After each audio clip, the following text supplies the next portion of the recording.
the judge was extremely prepared. What came out today was the judge recognized that the procedures are not the same as used in other situations and that people could be in real danger. And so he was very, very concerned that there's not a sufficient process in place to ensure that people sent back to Mexico will be kept safe. And I think that's where a lot of his attention was focused on. Are there procedures to ensure safety for these individuals the government is sending back?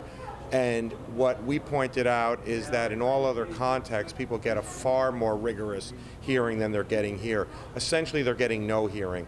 Unless they know to ask for some process, they don't get it.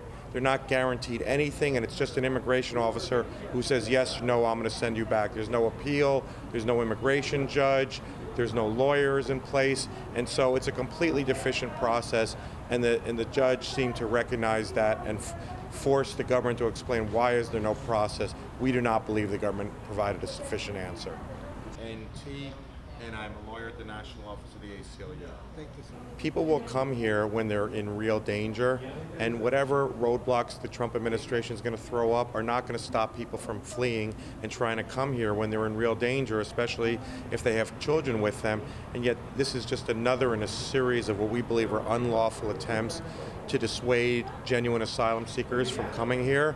We've had the asylum ban, we got that enjoined. They tried to take children away from their families. We got that held unconstitutional.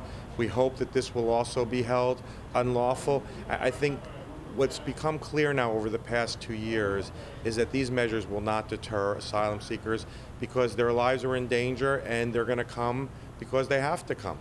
That's ultimately what the bottom line is, and these measures are an attempt to deter people, but they're not going to deter people, and in the meantime, they're going to create real danger for people and real hardship as they have when they've separated families.